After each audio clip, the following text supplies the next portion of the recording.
दोस्तों नमस्कार। हमारे चैनल अनसुने किस्से में आपका स्वागत है। अनसुने किस्से में हम हर मंगलवार आपके साथ साझा करते हैं कुछ रोचक घटनाक्रम और कहानियां। तो आइए आज सुनते हैं कहानी मुनिया का ब्याह। ये कहानी हमारे तथाकथित उस पिछड़े समाज की है जिसमें रिश्ते स्वार्थ और सौदेबाजी से नहीं, संवेदनाओं से जुड़ते थे। आज हमारे इस आधुनिक समाज में विवाह जैसे पवित्र बंधन भी लेन देन की डोर से बंध रहे हैं, लेकिन पहले ऐसा नहीं था। पिछड़े और अनपढ़ माने जाने वाले लोगों में परस्पर प्रेम, सहयोग और सम्मान की भावना सर्वोपरि थी। उम्मीद है आपको यह कहानी पसंद आएगी। महीने भर से रोज चिल्ला रहा हूं, अभी तक 20 खटिया नहीं जुटा पाए। देखो न जगर चोरों को, पूरा बगीचा सूखे पत्तों से पटा पड़ा हुआ है। किसी की अकल ना आई कि 4 बार केटा मारकर साफ कर दे। सब गधे के गधे हैं, न जाने ये लेहड़ कब काम आएगी। बारात आने में अब समय ही कितना बचा है। घंटे भर बाद बैलगाड़ियां आनी शुरू हो जाएंगी। समधी जी ने कहा था कि कम से कम 10 बैलगाड़ियां लाऊंगा। यही कोई 50-60 बाराती हो जाएंगे। इंतजाम तगड़ा होना चाहिए। हमारे बारातियों के साथ यदि कहीं कोई ऊंच नीच हुई तो ठीक न होगा। केशव जी बड़बड़ाते हुए तेजी के साथ चल रहे थे। वो इधर उधर ऐसे भाग रहे थे जैसे किसी खोई हुई चीज को खोज रहे हों। तभी उन्हें सुंदरबा सिर पर एक खटिया लाते हुए दिखा तो उन्होंने सारी खींच उसी पर निकालनी शुरू कर दी। कितनी बार बोला कि गांव के हर घर से एक खटिया मांग लेना और बारात के दिन सुबह ही बगीचे में लाकर रख देना, लेकिन ताश खेलने से फुर्सत मिले तब ना। अब जब घंटे भर का समय बचा है तब इसे खटिया लाने की सुधाई। उस पर भी ऐसे कांक रहा है जैसे सिर पर कोई पहाड़ उठा रखा है। खाने बैठेगा तो 10 रोटी से कम नहीं गटकेगा और एक खटिया उठाने में नानी मर रही है। जनवासी में कम से कम 20 खटिया तो होनी ही चाहिए। समधी और उनके नात रिश्तेदारों को क्या जमीन पर बैठाऊंगा। सुंदरबा पर केशव जी का गुस्सा उतरने ही वाला था कि छोटे और रमुआ भी खटिया लाते हुए दिख गए। उन्होंने जोर से आवाज लगाई, अरे रोटी के दुश्मनों, पांव में फोड़ा पड़ गया है क्या? तेज चलते नहीं बनता। घंटे भर के भीतर अगर जनमासे में 20 खटिया न पहुंची तो पैर तोड़ डालूंगा सभी का। आज केशव जी की बड़ी बिटिया मुनिया की बारात आनी थी। 2 साल जूते रगड़ने के बाद बड़ी मुश्किल से अच्छा लड़का मिला। महीने भर तो दहेज पटाने में ही लग गए। ऊपर से समधी राम सुमिरन जी की रहीसी ऐसी कि बिना खटिया जनमासे में अपनी तशरीफ रखने को तैयार न थे। केशव जी ने कई बार कहा कि बगीचे में दरी बिछौना लगवा दूंगा, चारों ओर खुला है, अच्छी हवा आएगी, सभी बाराती जैसा मन होगा वैसा पसरे रहेंगे। लेकिन समधी जी ने अपनी नाक का हवाला देते हुए कहा कि बारातियों को जमीन पर बैठाकर हमारी इज्जत को मिट्टी में मिलाने का इरादा है क्या? केशव जी झल्लाए हुए थे, मन ही मन बुदबुदाते चले जा रहे थे। चलो मांग जांच कर खटिया का इंतजाम तो हो जाएगा, लेकिन पनपियाई में चने की भीगी दाल के साथ गुड़ और आम के छूने की उनकी खास डिमांड कैसे पूरी करेंगे? बनिया हमारा रिश्तेदार तो है नहीं जो हमें मुफ्त में गुड़ दे देगा, और ना ही हमारा कोई बगीचा है कि आम तोड़कर छूना बनवा लेंगे। बाराती भी तो कम नहीं आ रहे। 50-60 लोगों का इंतजाम करना गुड्डे गुड़ियों का खेल है क्या? केशव जी की हड़बड़ी और गुस्सा एक साथ लय मिला रहे थे। जुबान से आवाज तो नहीं निकल रही थी, लेकिन उनके होठ रह रह कर फड़फड़ा रहे थे। ये लड़के वाले बिटिया वाले को पता नहीं क्या समझते हैं। जितना न बोलो उतना ही दबाते जाते हैं। नखरे तो देखो, 5 लोगों के लिए अलग से खाने के इंतजाम का हुक्म दे रखा है। लड़के के परिवार के 2 लोग दगाहा हैं और 3 का उपास है। इन सभी के लिए अलग से टिटिम्मा करना होगा। ये 5 से अलग बैठकर खाएंगे। इन्हें परसने वाले को नहाना जरूरी है।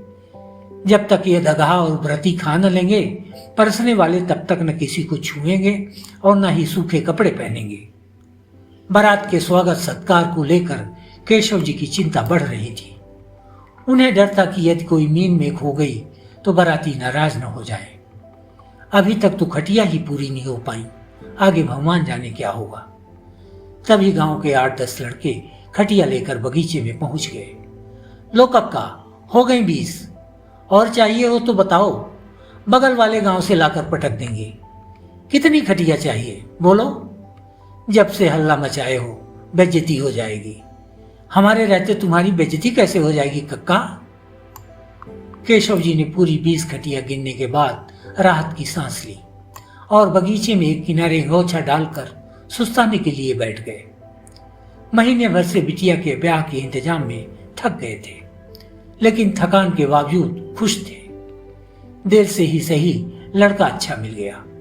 घर में ठीक ठाक खेती बाड़ी है, 5वीं तक पढ़ा भी है, देखने में भी हट्टा कट्टा है।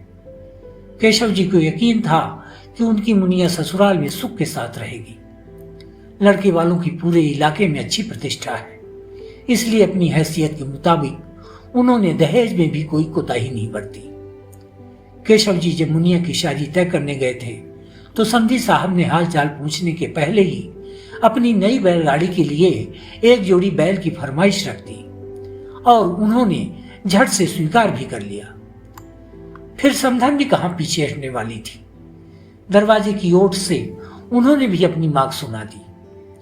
घूंघट थोड़ा ऊपर सरकाते हुए बोली, जिसे 9 महीने पेट में रखा उसके ब्याह में महतारी को एक करधन तो मिलनी ही चाहिए।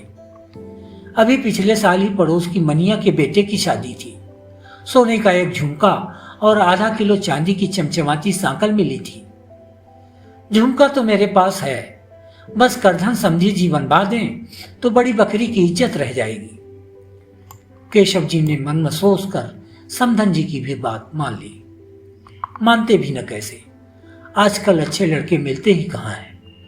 पिछले साल नदी के उस पार के गांव में एक लड़का देखा था। सब कुछ तय तमाम हो गया था।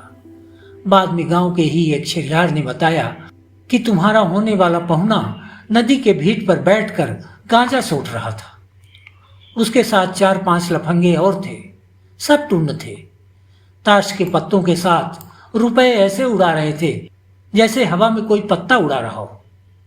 अरे केशव भैया, हमें तो तुम्हारे पहुना के लक्षण ठीक नहीं लग रहे हैं। छेलियार की आंखें देखी के बाद केशव जी ने खुद तस्दीक की तो पता चला कि उनका होने वाला पहुना नंबर 1 का गजेड़ी है।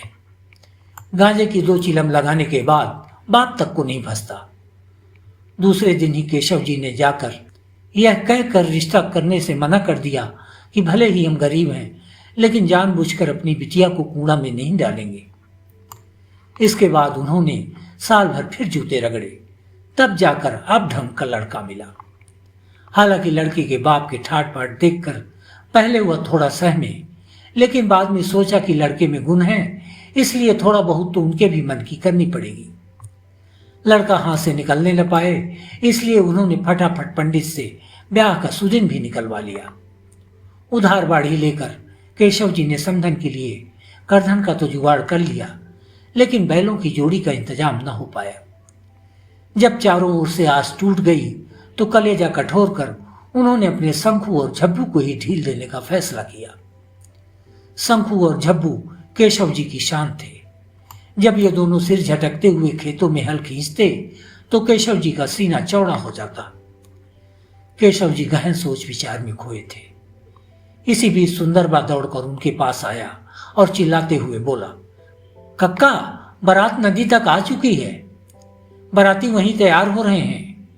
कई बारातियों ने तो पजामा, कमीज और कुरुम की पन्ही भी पहन रखी है। सैनवे लकालक कुर्ता पर्दनी पहने चमचमा रहे हैं। यह सुनते ही केशव जी की भड़बड़ी और बढ़ गई और कार्यकर्ता मंडली को तुरंत पनपियाई की व्यवस्था करने का फरमान जारी कर दिया। थोड़ी ही देर में बारात जन्मासे पहुंच गई। पूरा जन्मासा कन्नौजी इत्र की महक से गमक उठा। लड़के के खास रिश्तेदार खटिया में और परिवार के लोग दरी में पसर गए। नाश्ता पानी के बाद नौवा द्वार चार के लिए लड़के को तैयार करने में जुट गया। बारात में शामिल बच्चा पार्टी पटाखे और बैंड वालों के पास मंडरा रही थी। कुछ देर में घराती पक्ष का नौवा छाता लेकर बारात को बुलाने आ गया। लड़के का राई लोन उतारा गया और बारात जन्मासे से निकल पड़ी। बारात देखने के लिए गली के किनारे गांव वालों की भीड़ जुटी हुई थी। घोड़ी पर सवार लड़के की झलक पाने के लिए लोग एक दूसरे का कंधा पकड़कर उछक रहे थे। कुछ देर में बारात केशव जी के द्वारे पहुंच गई और द्वारचार की रस्म शुरू हो गई। फिर रीत रिवाज के अनुसार एक एक कर नहचू, चढ़ाव और विवाह की भी रस्में निभाई गईं। इस दौरान मंडप के नीचे कभी ठहाके गूंजते तो कभी नेक दस्तूर को लेकर ऊंची आवाज भी सुनाई देती। एक साथ बैठे बारातियों और घरातियों की पूरी रात ऐसे गुजरी जैसे किसी मंदिर में भजन कीर्तन में तल्लीन भक्तों के कुछ पावन पल। ब्रह्म मुहूर्त में दुल्हन ने दूल्हे के साथ साथ फेरे लिए और सिया राम के जयकारे के लगवाकर पंडित जी ने विवाह पूर्ण होने की घोषणा की। इसके बाद बाराती जन्मासे की ओर प्रस्थान कर गए। आज बारात की बसी का दिन था। दोपहर गारी के साथ पेट भर कड़ी भात खाने के बाद बारातियों ने जन्मासे में शिष्टाचार मिलन की तैयारी की। पूरे गांव की भीड़ जुटी। एक एक कर घराती और बाराती आपस में गले मिले। दोनों पक्षों के पंडितों ने मंत्रोच्चार के साथ घरातियों और बारातियों का परिचय कराया। फिर सभी को राम जानकी के विवाह का प्रसंग सुनाया। भाव विह्वल कर देने वाला राम जानकी विवाह का प्रसंग सुनकर ऐसा लग रहा था जैसे केशव जी खुद जनक और राम सुमिरन जी दशरथ की भूमिका में हो। फिर दोनों समधियों ने गले लगकर शिष्टाचार मिलन समारोह का समापन किया। तीसरे दिन सुबह नाश्ते के बाद केशव जी ने बिटिया की विदाई की तैयारी शुरू की। अभी मड़वा हिलाने की रस्म बाकी थी। समधी सहित कुछ बुजुर्ग बारातियों को मंडप के नीचे बुलाया गया और सभी को लाली, काजल, रंग, गुलाल लगाया गया। घराती पक्ष की महिलाओं ने बारातियों को रंग चंग कर जोकर जैसा बना दिया। अंतिम रस्म समधी जी के लंगड़ होने की थी। वो आंगन में मंडप के नीचे घुटने मोड़कर ऐसे बैठे कि उठने का नाम ही नहीं ले रहे थे। मान मनोवल के बाद भी जब वो टस से मस नहीं हुए तो केशव जी अपने वादे के मुताबिक बैलों की जोड़ी लेकर आए और समधी राम सुमिरन के पैरों पर अपना माथा रखकर जमीन पर साष्टांग हो गए। आंखों से अश्रुधार के साथ उनके मुंह से कुछ आधे अधूरे शब्द निकल रहे थे।